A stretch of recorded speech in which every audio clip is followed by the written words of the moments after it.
Hey everyone. On the story for today. Cheating wife goes wild when I refuse to sign birth certificate for her affair baby. You won't believe what happened next. I've been married for 7 years to my 33-year-old wife and we don't have children. 2 years back she began a new job and has excelled. Initially she mentioned a co-worker she disliked, calling him an a-hole. However, her attitude towards him softened over time and she stopped talking about him much. I didn't see a reason to worry. Despite our imperfect marriage, I've always trusted her, and we generally got along well. Jump ahead. About a month ago, I started noticing changes. She began texting more frequently, keeping her phone close at all times. Her evenings and weekends suddenly became busier. She grew distant and avoided any affection. Plus, she started lying about odd things. The final lie happened when she packed for a business trip, bringing a much more revealing swimsuit than she'd ever worn before. When I asked, she claimed she ordered it online untrue and decided it wasn't suitable for a work trip to Florida. Yet she took it along on the trip. While she was away, I chose to investigate. Throughout our entire relationship, I'd never snooped through my wife's belongings, but I was fed up with the constant deceit. In her work bag, I discovered a caricature-like drawing of her on hotel paper. Alongside it was a post-it note with directions to her male co-worker's house, written in her handwriting. Reviewing our bank statements revealed numerous instances where she claimed to be at work but was actually dining at various city restaurants. This prompted me to dig deep. As a professional private investigator, I have no qualms about intruding on privacy when faced with substantial suspicion. I legally placed a GPS tracker in her car, which is titled under my name in our state.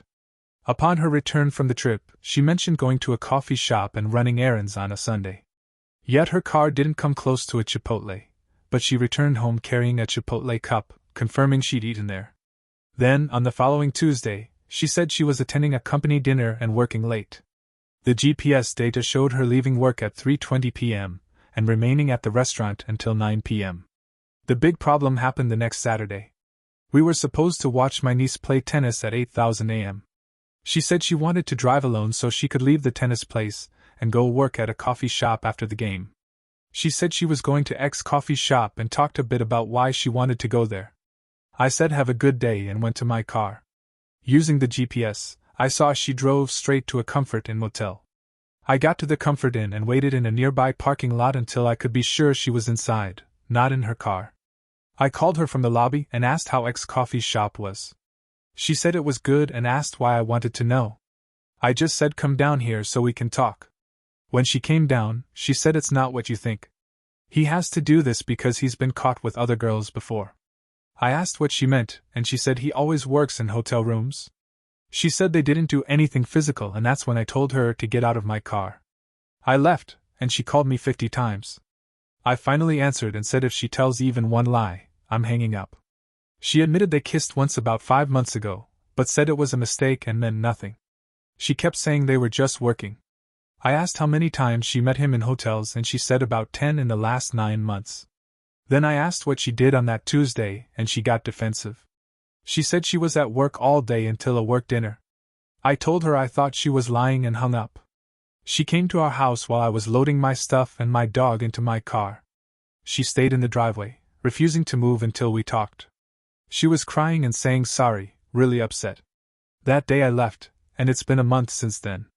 We've met a few times for her to explain things, but when I ask my questions, she gets upset, defensive and says answering isn't good for us. She's lied about small things, and when I call her out, she says I'm trapping her. She's firm that it wasn't a romantic thing. She claimed they were just good friends and he was helping with her job. Their talks got inappropriate, discussing our problems. She confessed to texting him and deleting the texts, saying they weren't romantic but could be seen as flirting. She said he helped with her depression and work. I want to trust her, maybe because I love her or I'm scared of the truth. I'm stuck trying to find the truth, but even if I find it, I don't see how I can get past what I already know. Am I losing it? Update. We're a month post D-Day. I conversed with her last night. Here's the scoop.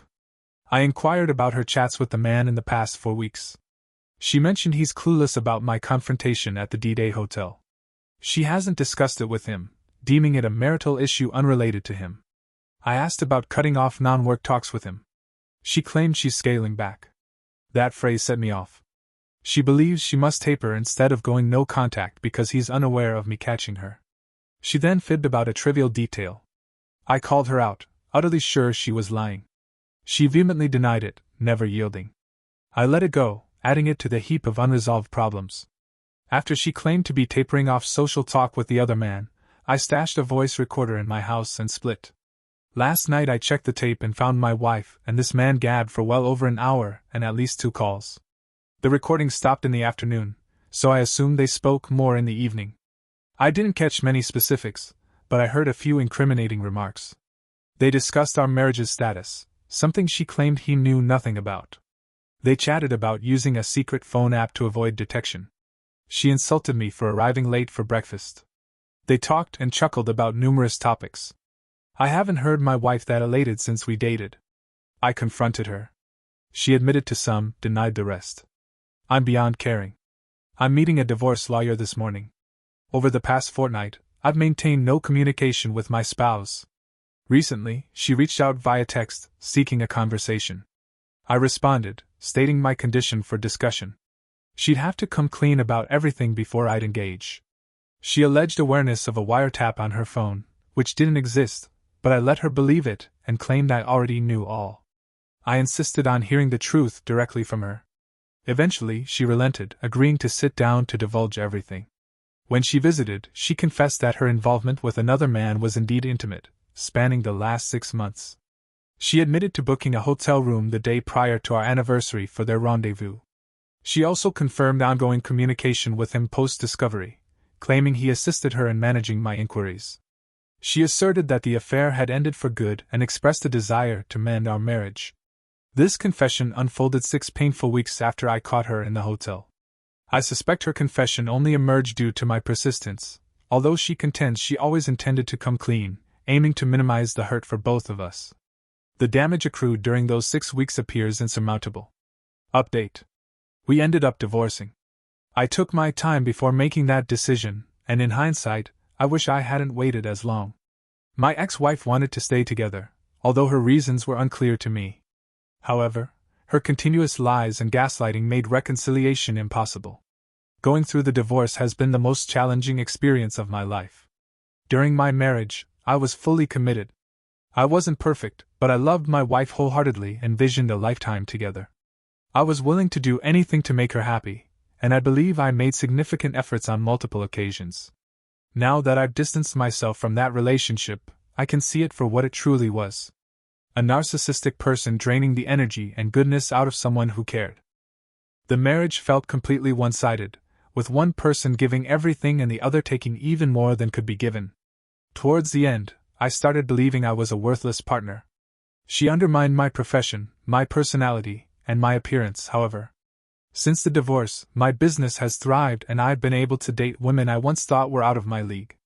I used to think I was unattractive, partly due to my ex-wife's influence, but now I've had gorgeous, much younger women approach me in bars. I've had a few wonderful relationships with amazing women. These relationships ended amicably due to compatibility issues, but they helped me see how terrible of a partner my ex-wife truly was. I have no contact with my ex anymore, and I rarely think about her. The divorce became contentious because she thought I was receiving too much of the money, even though I accepted less than 50% to ensure a smoother process without disrupting businesses and retirements. It's astounding that she could cheat on someone and then complain about the amount of money they're taking, even if it's less than half. This reinforced my belief that I made the right decision and needed to distance myself from this toxic situation as quickly as possible. I lost some friends during the divorce, but I'm not bothered by it. Most of them took my side, and I have no concern for those who didn't. They made it easy for me to let them go. The hardest part was losing my in-laws, as I genuinely cared about some of them. However, I understand their stance. I sent enough correspondence to my ex-wife's affair partner's wife to make it clear what had happened, and while she never responded, I respect her decision. For anyone going through this nightmare, here's some advice. Separate yourself from the situation to think clearly without being manipulated. Seek professional help. Surround yourself with friends and family. Make healthy choices, stay active, limit substance use, and prioritize self-care. Listen to advice, but ultimately make your own decisions because it's your life. There were incredibly dark days after discovering the affair, but after the initial heartache, this period has been the best time of my life. I find genuine happiness every day. If you're facing a similar situation and need advice from someone who's been through it, feel free to reach out. I'm here to help. Alright, that was a fun story. Now let's move on to another exciting one. Stay tuned and let's dive into story 2. Around a month ago, I discovered that both of my children were the results of affairs my soon-to-be ex-wife had. I had been harboring suspicions for a while that neither of them was biologically mine. 6 years ago, when my son was born, I experienced immense happiness. I had married my best friend, we had a child together, and everything seemed perfect. However, as he grew older, I started to have doubts about his parentage. He didn't resemble me, and the more he grew, the more apparent it became that he looked vastly different from what I would expect my child to look like. I didn't want to let mere appearances dr my suspicions, as I'm not a petty or paranoid person. It was my wife's behavior that raised alarm bells. Whenever she went out, her whereabouts didn't match her claims. She had unexplained gaps in her schedule, refused to let me interact with anyone from her workplace, and a close friend of hers accused her of flirting with their significant other at the time. The lies she spun started catching up with her, especially after our son's birth. Yet despite her deceitful nature, I still loved her, foolish as it may sound. Whenever one of her lies was exposed, she would assure me of her love for me. She had managed to convince me that despite her dishonesty and manipulation, she wasn't an unfaithful woman. Last year she became pregnant again, and I clung to a glimmer of hope that the child might be mine. However, when our daughter was born, it was evident that she was multi-ethnic. I declined to sign the birth certificate, and the subsequent paternity test I requested confirmed my suspicions all along. Neither of them shared my biological connection. The day I received those test results was the day I initiated divorce proceedings against my unfaithful spouse and walked away from the family I had built. I understood that my departure would shatter her son's life as he witnessed me leaving. Despite my apprehensions, I had been the best father I could be to him, pouring all my love and effort into being the dad he deserved. However, now when I see him, I am overcome with repulsion. I am repulsed by my unfaithful wife, repulsed by my own lack of trust in my instincts, and repulsed that the last 6 years of my life have amounted to nothing. Multiple individuals have labeled me a monster for leaving my son in this manner. Since I moved out, my ex has repeatedly attempted to manipulate me into reconciling by using him as a bargaining chip. She has him call me at odd hours of the night, crying and pleading for his daddy to return. On the day I packed my belongings to move out, she paraded him into the room to demonstrate the damage I was causing both online and offline. Every time he is mentioned, I am criticized and condemned. Despite the fact that I am not biologically related to the boy, I am his father. Regrettably, I have now come to realize that for most people, my own feelings hold no significance. My parents are my sole supporters throughout this ordeal, while my own siblings brand me a reprehensible person for leaving a child in such a manner. My sense of betrayal and sorrow is disregarded because a child is involved. I understand it's not his fault. I know that the man he called his father for his entire life just walked away. But why am I expected to man up? Why should I pretend everything is fine and suppress my contempt for this entire situation? Why should I set aside my own life and emotions? I never truly was the boy's father, even though I loved him as one and still do. However, I would come to resent and despise him if I were forced to continue playing that role. I would loathe myself for not standing up and reclaiming my own life. He is not my child, and although it's not his fault, he is no longer my responsibility. I suppose sharing my personal issues achieved something. Nonetheless, I've noticed a few common questions, so I'll address them here. 1. Her son is aware of the truth behind my departure. I had a conversation with him, explaining that I am not his biological father, and that his mother deceived me and was unfaithful. I made it clear that I harbor no ill feelings towards him, that he bears no responsibility for this situation, and that I will continue to think highly of him. Some have suggested that I never truly cared for him, or that I was always searching for a way out. It's challenging to convey emotions in a text post like this, especially when overshadowed by strong animosity towards your unfaithful spouse. You're free to form your own opinions. I have legal representation, and I won't be obligated to pay child support or alimony. Finally, for those suggesting that I should remain in her son's life and continue as his father, that's not realistically feasible. I don't hold any animosity towards him, but I've been deceived, lied to, and exploited by a selfish and deceitful individual who has now entangled her children in her web of lies. He is an innocent victim of her actions and bears no blame. However, it doesn't change the harsh reality we're confronted with. I don't hate him. I feel profound sadness when I think about his situation. Nevertheless, when I look at him, all I see is 6 years of deception, 6 years of being taken advantage of, and 6 long years of accumulated doubts and frustrations with the woman who used me. I can't simply set aside my resentment to try to be a part of his life, because the life I lived with him was nothing more than a facade crafted by his mother. This is the harsh reality I must grapple with, and I cannot, in good conscience, subject myself or him to any more of it. I've noticed numerous armchair lawyers in the comments suggesting that this post is fake due to the reasons I mentioned earlier. I won't disclose my current state of residence, but I am currently in the process of legally challenging paternity, known as the disestablishment of paternity. This won't silence the 90% of you who think Google makes you legal experts, but at least I've made an effort. Edit. This will be my final edit before I move on from this little distraction I created for myself. Firstly, I want to express my gratitude to everyone for their kind words, whether in the comments, DMs, or chat. You've brightened my day, which hasn't happened in a while. I wish I could respond to each of you, but I can't thank you enough. Secondly, I've noticed many people vehemently criticizing the words I used to describe my soon-to-be ex. I want to clarify that I'm currently in one of the darkest periods of my life. All I feel is intense anger towards the woman who has devastated my life. Is the language I used inappropriate? Is the word I chose to describe her degrading and offensive? Yes, I'll admit that, but I won't apologize for it. What I've written here today reflects the harsh reality I'm facing right now. It's an unfiltered outpouring of emotions from a flawed man. I don't aim to make people hate women or convey a misogynistic message about women being terrible. That's not my goal here, and it's not the message of this post. I understand why people take issue with the word I used. And I accept that as valid criticism of my actions today. I came here today to find an outlet for the situation I'm in, to vent, grieve, and cope with the complex and intense emotions that have consumed me for the past month, a place where I can speak my mind freely. And you know what? I achieved that today. It was surprisingly good. Thanks to all of you. Alright, here is a third story. We were previously together when we were both 22, right after college. Initially, I was more of a friend to her until I asked her out when we both ended up working in the same city. We dated for 9 months, and during that time I believed she was the one for me.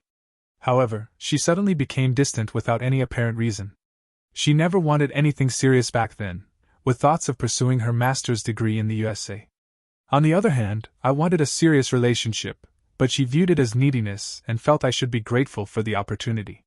She was quite popular in college and very attractive, which made me feel insecure because at the time I was working on building my own confidence and believed I was becoming a desirable partner. We stayed in touch due to mutual friends.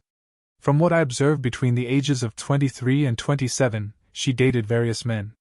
When she was 27 to 28, I heard that her parents attempted to set up an arranged marriage for her, but none of those prospects worked out. Eventually she reached out to me, and one thing led to another, and we started dating. At the beginning, she asked me if I was seeking a serious relationship, and I told her I had never dated without serious intentions.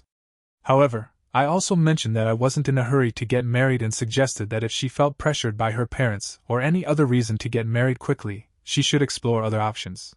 We dated for 6 months, which were honestly some of the best months of my life. Our bed life was fantastic, and she was incredibly accommodating and sweet. She brought up the topic of marriage, but I expressed that I wasn't ready. Many of our friends had gone through divorces, which made me cautious. I wanted to be sure before taking such a big step. She accused me of lying about my intentions, but I showed her messages where I agreed to a serious relationship, just not one that was rushed. She argued that overall we had been dating for over a year, and that she was eager to settle down. After this conversation, things became distant between us. Despite sending her sweet goodnight texts, she sometimes didn't even respond, and she showed little interest in meeting. A month passed, and then she told me that I should either marry her or move on, claiming that she could easily find another guy and that I was fortunate to have her. This situation has been painful for me, reminiscent of past experiences. I consider myself a modest person, but I also believe I'd become an attractive catch.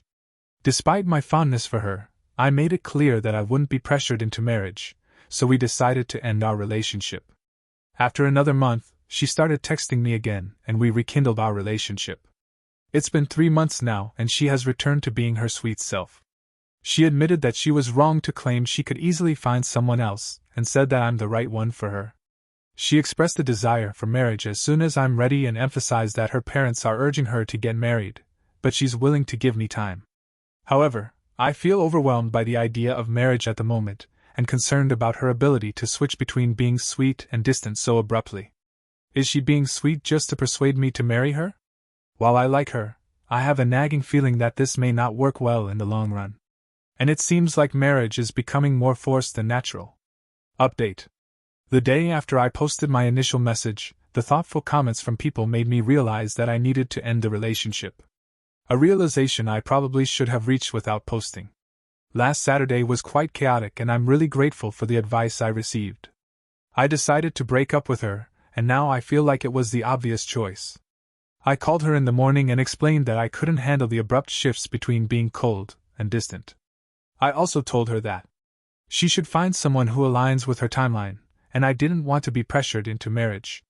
I expressed that it hurt me when she believed she was better than me and out of my league. I want someone who treats me as an equal. I mentioned that I wanted to end things on good terms and wished her well. Her response was anger.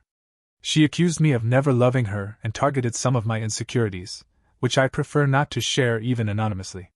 The conversation became heated, and although I tried to calm her down and end things amicably, she was insistent that I had wasted her time and wasn't a real man, leading to a bitter ending. Then she sends me a text expressing her desire to end things on better terms. She suggests that she'll come over so we can have a productive conversation about our relationship. When I see her in person, she looks more attractive than ever. We decide to have an open exchange of criticism. I acknowledge her criticism about prioritizing work too much. I also share with her how her comment about being able to find someone better hurt me. Emphasizing that such thoughts shouldn't be present in any relationship, she admits her mistake and proceeds to shower me with numerous compliments, saying that I'm the best guy she's ever dated. She asks if there's anything she can do to fix things, and I respond that this relationship is beyond repair, but I'm glad we didn't leave things on a sour note. I make it clear that nothing will change my decision to end it. Surprisingly, she then tries to initiate an intimate encounter, something she had always rejected before, considering it disgusting. I find it even more enjoyable than our previous lovemaking. Afterwards, she suggests I take until the next day to decide if it's truly over, and assures me she'll do whatever it takes to make amends. I firmly state that it's over, and I can't continue in a relationship where I have to threaten to end it to receive respect, love, and compromise. She starts crying and tells me that I've always been the one for her, the one she'd end up with. She reveals that some of her friends had shown interest in me over the years, but she kept it a secret because she wanted me in the end. Despite her persistent pleas for over an hour, I stand my ground and eventually she accepts the reality and leaves. Later, I receive a screenshot from a friend of an Instagram story she posted for her close friends. I was part of that list earlier this week, but clearly not anymore. It's a special list in green where you only share content with a select group of followers. The story essentially criticizes me for wasting her time, among other things. I decide to send her a final message before blocking her. I express my hope that everything goes well in her life and that we can go our separate ways. I feel liberated and look forward to finding a woman who treats me with kindness and loves me for who I am. Alright, here is a fourth story. It all began as a typical Wednesday. I wrapped up my work and headed over to my girlfriend's place to hang out after dinner. We've been in a relationship for about 1.5 years. When I arrived at her house, she explained that she had plans to meet up with her best friend and that they wanted to go to another girl's house, someone they've only met a few times, to have some drinks. I wasn't thrilled about going to this other girl's house and suggested that we just spend some time at her best friend's place and then head back home since I had work in the morning. Besides, I find it more enjoyable to hang out with her best friend's boyfriend while they do their thing. So we went to her best friend's place where I was supposed to pick her up to go to the other girl's house. However, when we got there, she suggested that we stay at her best friend's place, as I had originally proposed. I thought that was perfect, and we hung out there for about an hour. I had a beer with her boyfriend because he offered it to me, and I accepted to be polite. Generally, I try not to drink or do anything during the week, and if it were up to me, I'd be in bed by 11 p.m.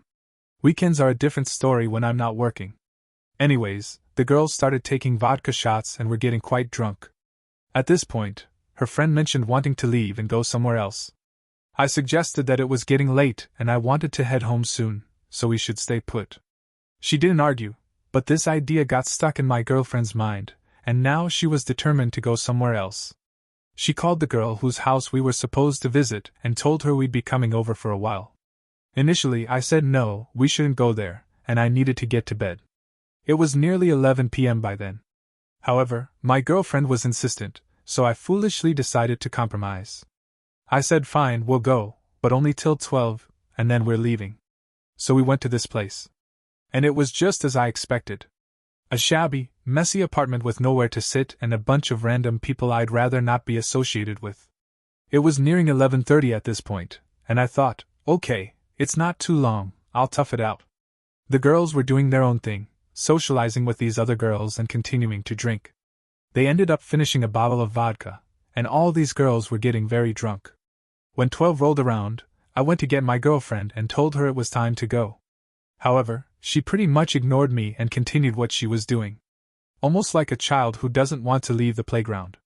I kept reminding her every few minutes, saying it's time to go, let's go, but with no luck whatsoever. So here I am, trying to get these two drunk girls to leave this place so I can head home. That's when things start to take a strange turn. I'm not exactly sure how it began, but suddenly my girlfriend, her friend, and these two other girls all go into the bedroom and close the door. I overheard them mentioning something about a foursome. I'm standing outside the room in the living room with some other guys and we're all thinking, what on earth is happening in there? I didn't want to just barge into the room to get my girlfriend as this isn't my house, and I have no idea what these girls might be up to in there. I texted my girlfriend but got no response. A few minutes passed and I could hear them talking to each other inside, so I wasn't too concerned at that point. At some moment one of the girls comes out of the room and I approach the door. I go in and get my girlfriend and express my discomfort about what's happening. This startled the other two girls and put an end to this supposed foursome. I tell my girlfriend once again, let's go. She agrees and asks me to leave the room so she and her friend can get dressed, and then we'll leave. I wait for a few minutes, but they're still not out. I walk to the door, open it, and there she is, under the blankets on this not clean bed, receiving DJ from her best friend. I walk in saying something like, that's gross, what are you doing?